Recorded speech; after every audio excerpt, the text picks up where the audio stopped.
على سبق الهدف ولم لا البحث عن انتصار، يعني الشيء الكثير لرفاق ناس زنيتي في مباراة الجولة الثالثة. رجاء لم يعد امامه من خيار اخر سوى التنافس على لقب البطولة الوطنية التي اقيمت بالمغرب لما قاد منتخب الغابون للفوز باللقب على حساب المنتخب الوطني في المباراة الثانية بمدينة مراكش. شارك في دورة الألعاب الأولمبية الوصلي وضربة جزاء، ضربة جزاء للرجاء. جاء الحال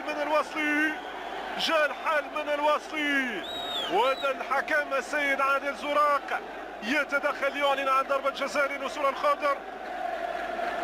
دقيقة 32 من المباراة، ضربة جزاء للرجاء.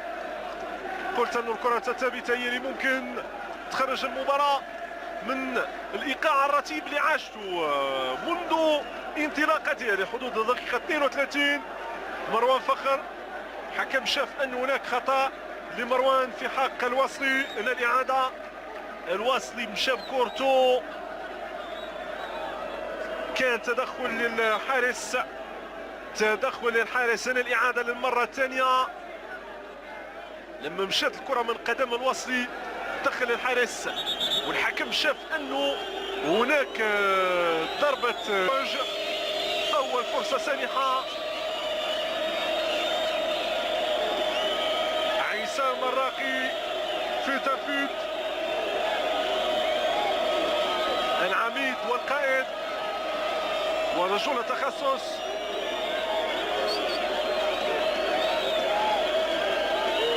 عصام الراقي في التنفيذ من نقطة الجزاء. عصام الهدف الأول في هذه المباراة من الراقي عصام الراقي. عصام الراقي سجل أول هدف للنسور الخضر، وفرحة وأي فرحة لمناصري الرجاء بمدينة خريفرة في قمة السعادة لهذا الهدف اللي جاء في الدقيقة 34 من أول فرصة رجاوية ممكن اعتبرها فرصة سانحة. أو رجاء ينجح في تسجيل الهدف الأول، تصبح النتيجة هدف لصفر. هدف لصفر من قدم عصام الراقي.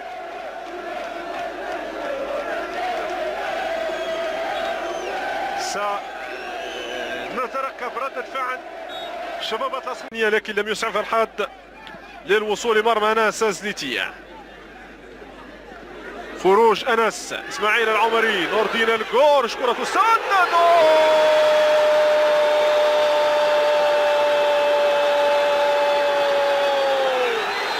التعادل في الوقت الميت من هذه المباراة. نور الدين القورش تأدوا جماهير شباب تصنيفرة في خلات القرش انه ينتبه ويشوف انه انس زنيتي خارج عن مرماه، ووجه الكرة بالتالي نحو مرمى الحارس انس زنيتي موقعا بذلك هدف التعادل. تصبح النتيجة 1-1. هي نتيجة المباراة خلال الدقائق المقبلة من هذه المباراة. حسرة جماهير الرجاء التي تتلقى هدف خلال الوقت الميت، خلال الدقيقة الثانية من الوقت البدل الضائع. ان الاعادة لكرة نور الدين القرش اللي مشات مباشرة لمرمى الحارس انس زنيتي. تصبح نتيجة هدف لهدف شباب التصنيفرة الذي اجتهد خلال الجولة الثانية وهو يصل لتسجيل هدف التعادل، هدف مستحق بالنظر لاجتهادات لاعبيه في جولة غاب خلال الرجاء عن تأدية الأدوار الهجومية ويستقبل الهدف. فتاح، هل هذا يعني أن الفريق لديه من الثقة؟ أكيد هو فريق الرجاء اليوم، يعني ماشي أي فريق نور الدين حرة، فليس كذلك؟ اكيد ولكن كيبقى دائما الرجاء البيضاوي منظومه تكتيكيه جد مركزه. نعم. كنشوفوا الرقي اللي هو لاعب محوري ولاعب اللي تكتيكي في المنظومه ديال السيد فخير تيرجع باش ممكن ان يضغط وتبدا البناءات من الخلف. شفنا الرقيق كيرجع كيولي لاعب في عمق الدفاع، واحيانا باش يمكن الضغط على تخلي اللاعب الرواق الايمن والايسر يضغطوا بشكل كبير على الفريق خنيفره. شفنا كان ممكن ان هذه تكون اصابه، وجوج اصابات ولا ثلاثه. عدم استقبال الكره من طرف زهير كان ربما خطا كبير بالنسبه لي، لان الكره شفنا كره اتحاد طنجه سجلتها بالراس بضربه. شفنا شباب خنيفره ما كانش محتشم. نعم، وهذه كان منظومه تكتيكيه جد محكمه. قسم الفريق على جوج 5 أو 4 لاعبين كيقوموا بالضغط على الرجاء البيضاوي باش مش ممكن ان يبداو الهجمه ديالهم، لان كيعرف الرجاء البيضاوي كدار الهجمه من الخلف.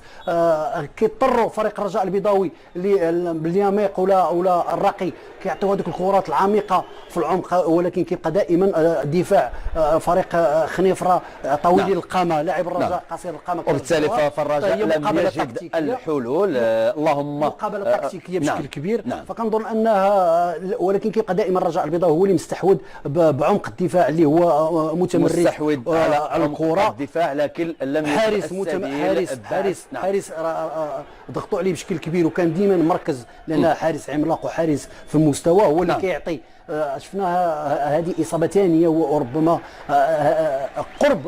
طيب الا سمحتي نور الدين حراف، فتاح ما شاهدناش فريق الرجاء الرياضي البيضاوي بذاك المستوى الكبير واللي شاهدناه خلال المباراه الماضيه. هل ربما رقعة الميدان، ربما المساحة ديال الملعب الصغيرة؟ نعم كانت محاولات، كانت صحفي في الدقيقة 77 يخترق الدفاع غادي يوقع، كانت ضربة بالراس الدقيقة 49. هي كرة هوائية، كرة هوائية يعني كانت هي هذه 49. يعني شباب اطلس خليفري اللي بغيت نقصد كان جريئا ووصل الى مربع عمليات. هي خطة المدرب كانت ناجحة بشكل كبير، بحكم ان عارف عمق الدفاع ديال الرجاء تختاروا من الوسط شيء مش ممكن، ولكن كيبقى دائما هذيك الكرات اللي صعيب على الرجاء انها تخرج من الدفاع في العمق ديال وسط الدفاع الرجاء البيضاوي هي اللي غتخلق مشكل الرجاء البيضاوي. شفنا كيفاش لا يميق ولا بنون ولا الحارس تألقوا فيها وكانوا جيدين، لان ما تنساش بان كرة القدم هي كلها هي منظومه تكتيكيه، ولكن ما يجيب لا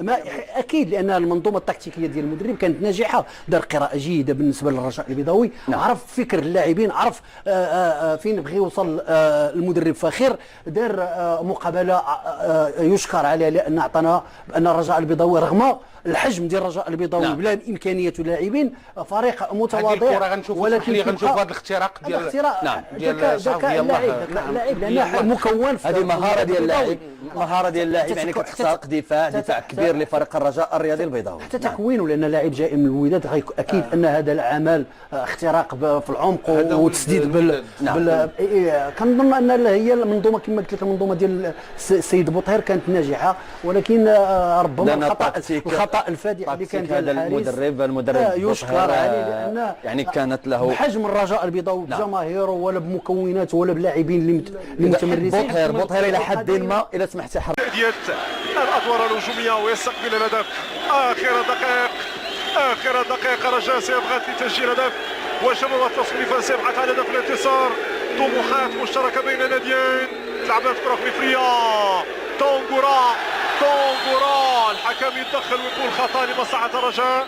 تلعبات كره لرجاء، الحكم يامر باعاده تنفيذ الخطا. دقيقه 93 نلعب الدقيقه الاخيره من الوقت البدل الضائع. بدر بنون، جواد اليميق، مصطفى كره زكريا الهاشمي، اتجاه البولديري، تدخل دفاع شباب التصنيفه. اليميق والكره بالراس في التماس لمصلحه الرجاء. اخر فرص هذه المباراه، عمل كبير ينتظر محمد بوطير ومحمد فخر. هي الجوله الثالثه، نقطه لكل فريق، نقطه مستحقه لشباب التصنيفه ونقطه مستحقه للرجاء. الدقيقه والثواني الاخيره التي تفصلنا عن نهايه هذه المباراه، والنتيجه هي هدف لهدف.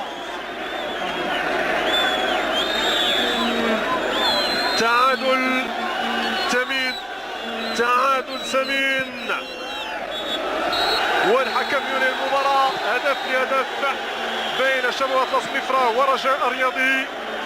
نتيجة تضيف نقطة لرصيد الفريقين على أمل لقائكم في مواعيد مقبلة. لكم تحياتي وتحيات الطاقم التقني الذي أشرف على النقل المباشر لهذه المباراة بقيادة زميلي سعيد أحفور ورئيس الوحدة